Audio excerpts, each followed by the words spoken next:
Pois bem, pessoal, nessa segunda parte do material dessa semana, a gente vai falar um pouco sobre o eletromagnetismo, certo?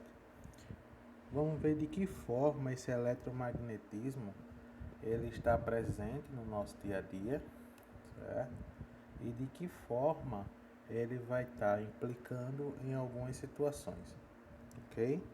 Pois bem, como vocês podem ver aí no material, né, na era em que a gente vive, com a informação tendo que chegar cada vez mais rápido e cada vez mais urgente, né, a utilização dessas ondas eletromagnéticas, elas tornaram-se essenciais, ok?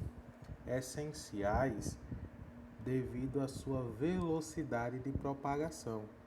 Essas ondas eletromagnéticas, que depois a gente vai perceber que existem dois tipos de ondas, as mecânicas e as eletromagnéticas, elas não vão necessitar de um meio para se propagar. Logo, vai dar uma maior velocidade à sua propagação, certo? Essas ondas vão ser utilizadas desde o seu controle remoto, que você utiliza para mudar o canal, baixar e aumentar o volume, certo?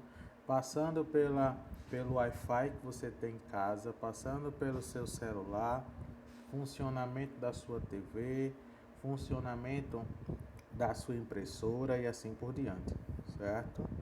Pois bem,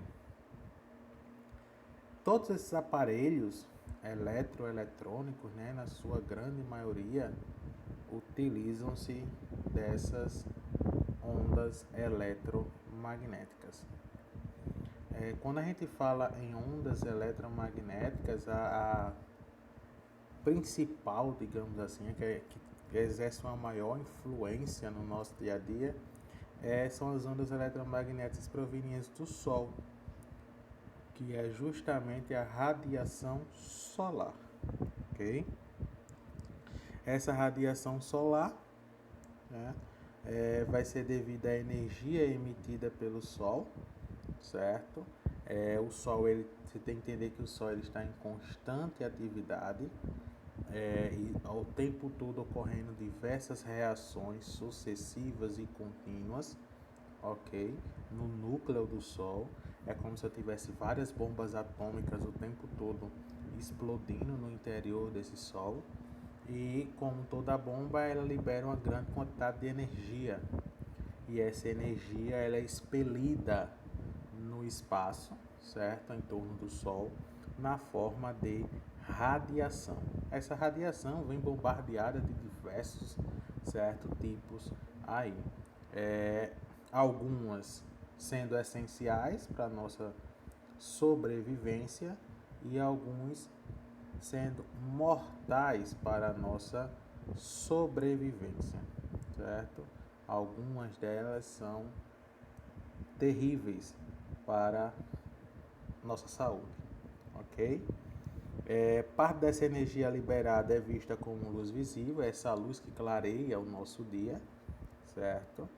E outra parte é liberada na frequência do infravermelho e do ultravioleta, que aí a gente não consegue ver, certo? Nem no infra e nem no ultravioleta, beleza? Pois bem, aqui a gente consegue perceber, certo? Onde está cada coisa, né? Se você observar do lado direito, né, essas bolinhas azuis e vermelhas são o que a gente chama de raios gama, ok? Aí logo depois do raios gama a gente vem o raio X, que é aquele que a gente usa para saber se quebrou um osso, né? Aquele que a gente faz no hospital. Logo depois a gente tem o ultravioleta, que é aquele negocinho de UVA, UVB, certo? Emitido pelo Sol, responsáveis pelo câncer de pele, né? Aí nós temos a parte do visível, que é essa parte bem coloridinha que tem aí no meio, certo? Onde estão todas as cores. Todas as cores que você puder imaginar estão compreendidas bem aí nessa parte colorida, certo? Aí depois a gente tem o infravermelho, ou as micro-ondas, que é justamente aquela do micro-ondas mesmo, que a gente utiliza em casa. Menor que isso ainda nós temos as ondas de rádio, ok? Então a gente consegue ter uma comparação entre elas aí. Pois bem, se a gente observar nesse desenho, a gente vai ter um esquema bem detalhado do Sol emitindo radiação sobre a Terra. Né? Esse Sol, como eu disse a vocês, por diversas... É uma comparação, certo, pessoal? Por ter em seu interior diversas bombas nucleares, está liberando uma quantidade gigantesca de energia. Certo? Pois bem, essa energia vai ser liberada no espaço em forma de radiação, e essa radiação tenta entrar em contato com a Terra. Aí, se você observar, você pode ver que em torno da Terra tem umas linhas azul claro, né? Essas linhas, pessoal, que está aparecendo aí, é o campo magnético terrestre, certo? Olha, tenta seguir meu raciocínio aqui. Esse campo magnético terrestre, ele está envolto da Terra como se fosse um escudo protetor, certo? Protetor contra o que? Ele vai tentar defender a Terra contra essa radiação proveniente do Sol, certo? É justamente essa a principal função do campo magnético terrestre. Aí aqui a gente só, título de curiosidade, algumas radiações elas conseguem ultrapassar esse campo magnético terrestre, o UVA e o UVB, certo? E algumas radiações prejudiciais, a nossa radiação alfa, beta, gama, raio-x e assim por diante, algumas delas conseguem chegar nesse campo magnético, mas não conseguem sair desse campo magnético. O que é que vai acontecer? O que vai acontecer é que ele vai ficar preso nessa linha de campo magnético. E aí, às vezes, ele consegue chegar na atmosfera através dos polos, polo norte ou polo sul. É justamente essa radiação que chega nesses polos que vai formar o que a gente conhece como como aurora boreal, certo? Caso esse efeito ocorra no polo norte geográfico, a gente vai ter uma aurora boreal. Se isso ocorrer no polo sul geográfico, a gente vai ter o que a gente chama de aurora austral, certo? Pois bem, vamos seguir. Como é que eu vou medir essa radiação? Certo? Essa frequência vai ser dada em Hertz, certo? E aí ela vai determinar pela quantidade de oscilações, certo? Que vai ocorrer em intervalo de tempo, okay? É que nem você vê no som que você compra na sua casa. Vai ter lá, esse som tem uma frequência de até não sei quantos megahertz, ou seja, ele consegue oscilar tantas mil vezes por segundo, ok? Um exemplozinho. A emissão de ondas eletromagnéticas provinda dessas fontes sentadas e também de outras afeta processos eletrofisiológicos que ocorrem no nosso corpo. Pessoal, a gente precisa compreender, ok, que nosso corpo ele funciona através de impulsos elétricos, certo? Se você pisca o olho, é um impulso elétrico. Se você movimenta um braço, uma perna, seu coração bate, são tudo impulsos elétricos, né, que estão presentes no nosso corpo. E algumas dessas radiações podem causar uma interferência nesses impulsos, ok? Pois bem, para eu poder entender essas interferências, né, esses efeitos que vão causar sobre o nosso corpo, eu preciso fazer primeiro uma dissociação. Eu preciso diferenciar para vocês o que é uma radiação ionizante de uma radiação não ionizante, ok? Vamos tentar aqui ver a diferença de uma para outra. Quando eu falo em radiação não ionizante, eu estou falando de uma radiação que não consegue causar uma mudança, né, na estrutura do átomo. Como assim? A gente sabe que o átomo possui lá, tem seu núcleo, ok? No núcleo tem prótons e nêutrons, e em torno desse núcleo tem os elétrons. Pronto. Uma radiação não ionizante, ele não consegue mudar essa estrutura. Ele não vai fazer com que esse átomo perca elétrons, ele não vai causar nenhuma alteração nessa estrutura, ok? Exemplos, aí eu tenho a radiação proveniente dos celulares, certo? Da TV, das comunicações, micro-ondas, rádio, né? São essas que a gente utiliza com a maior frequência. Então, são bem tranquilas, né? Porque você imagina aí se a radiação do seu celular causasse mal à saúde da gente, certo? Pois bem, vamos tentar entender aqui alguns processos que vão ocorrer, né? Eu vou ter, alguns efeitos térmicos, né? É o aquecimento das células e tecidos do corpo humano a partir da absorção de energia, certo? Pela água contida nessas estruturas. O micro-ondas, pessoal, ele faz exatamente isso, certo? Ele utiliza as moléculas de água presentes no alimento para poder esquentar esse alimento, ok? Ele lança uma radiação eletromagnética. Essa radiação eletromagnética vai aquecer essas moléculas de água.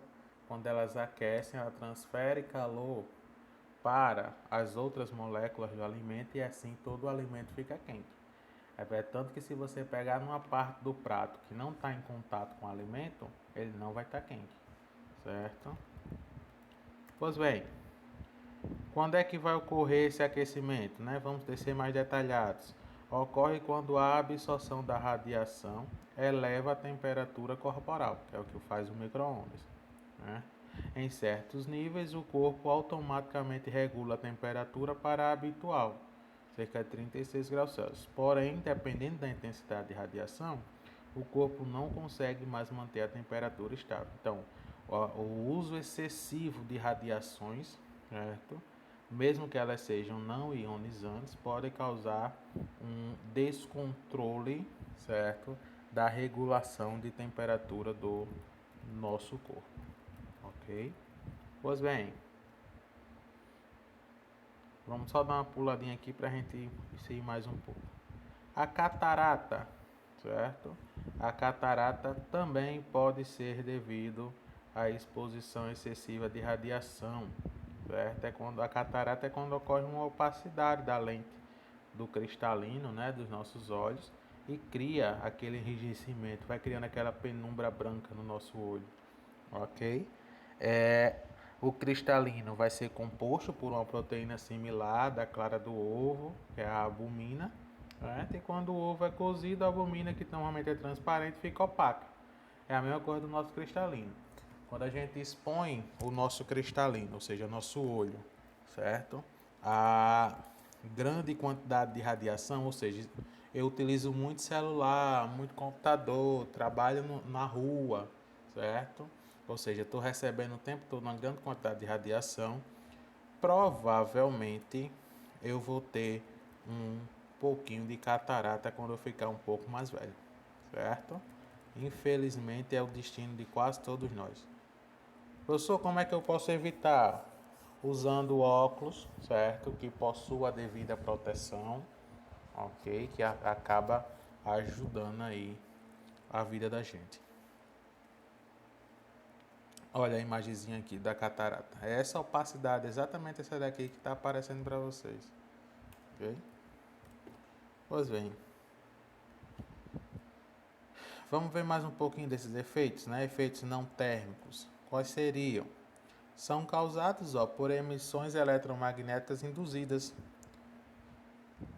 de intensidade inferior que ocasionam os efeitos térmicos e não por um aumento de temperatura localizado. Como assim, professor?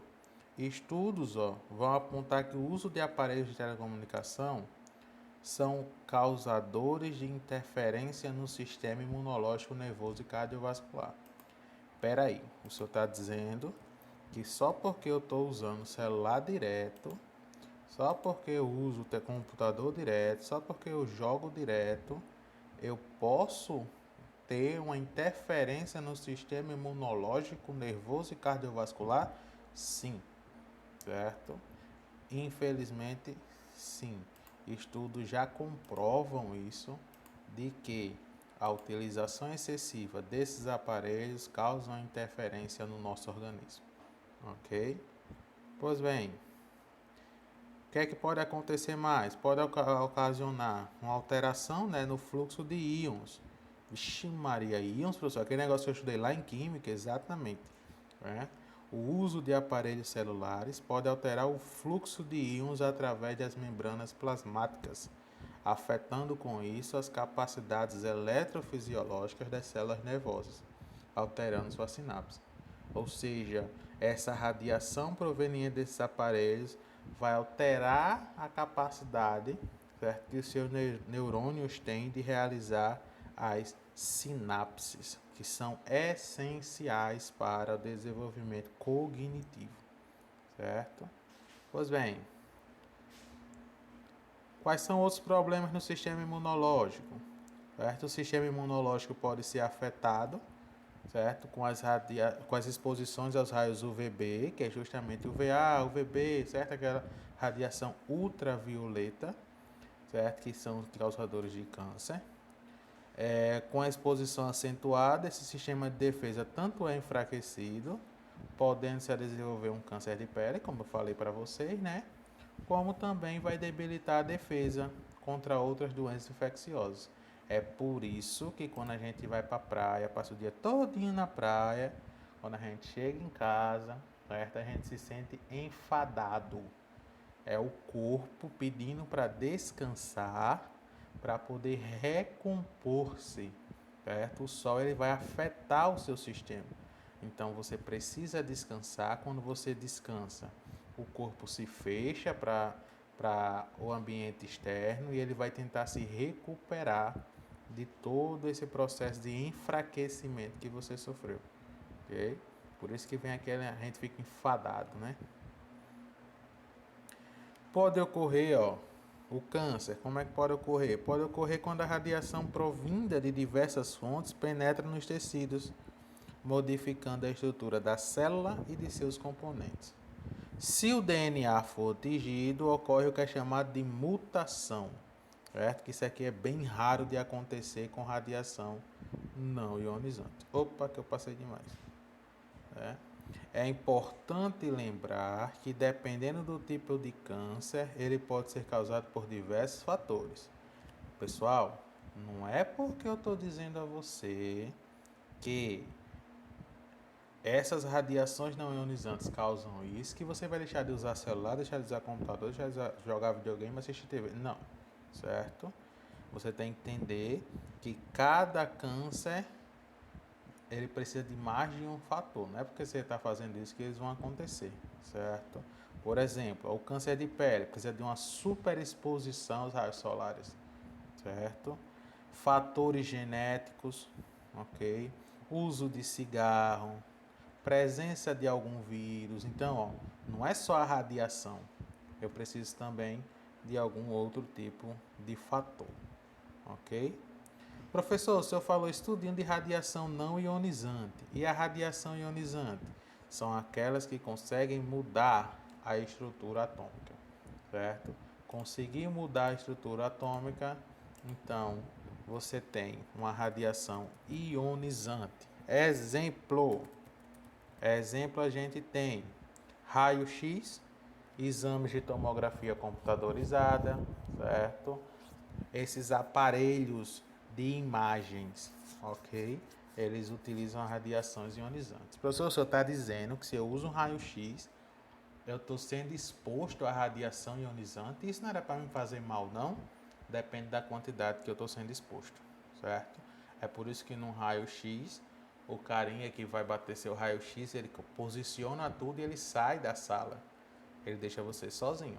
Porque você só vai ser exposto naquele momento. Ele vai ficar exposto o dia todo que ele está batendo raio-x lá.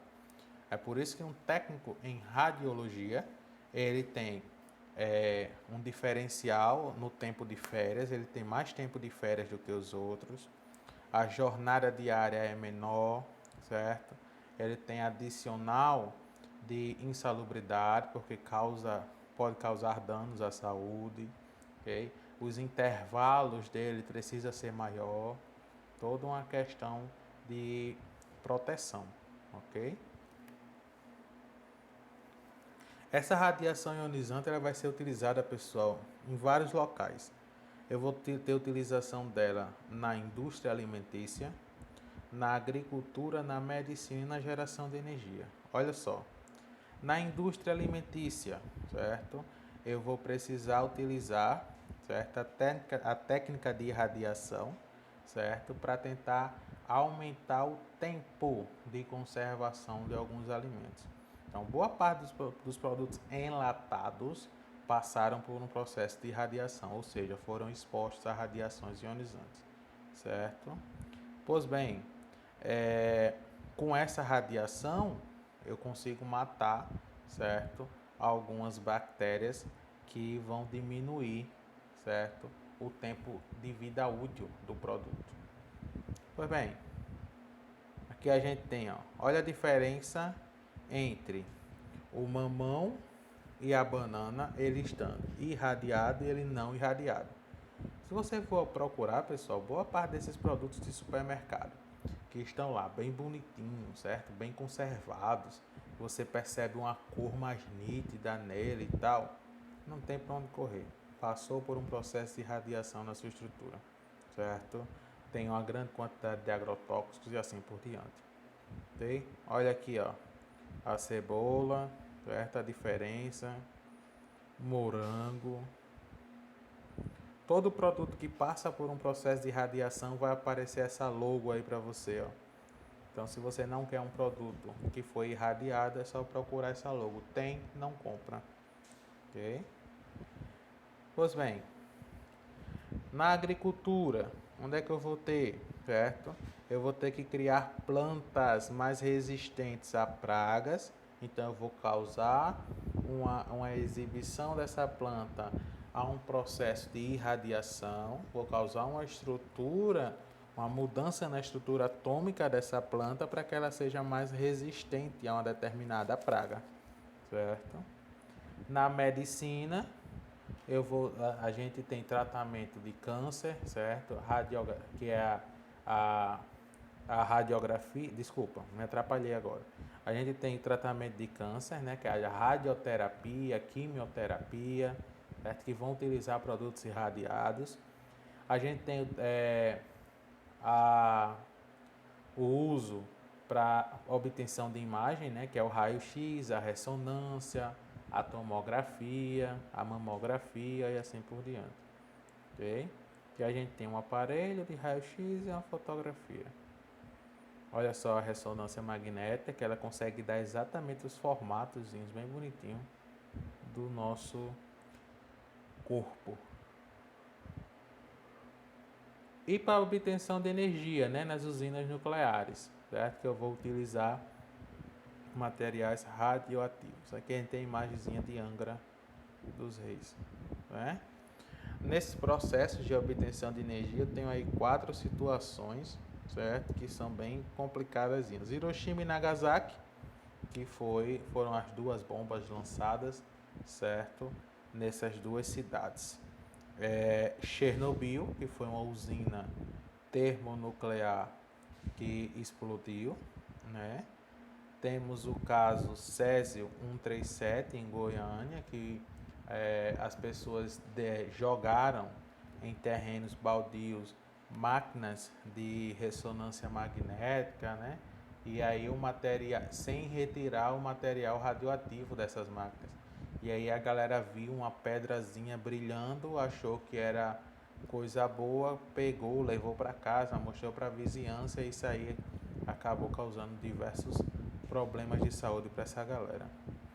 e a usina termonuclear de Fukushima, que é o mais recente, certo? Que foi um terremoto que causou uma explosão nessa usina, certo? Uma ilha inteira acabou tendo que ser abandonada por radiação, ok? Pois bem, pessoal, por hoje é só, valeu e até a próxima.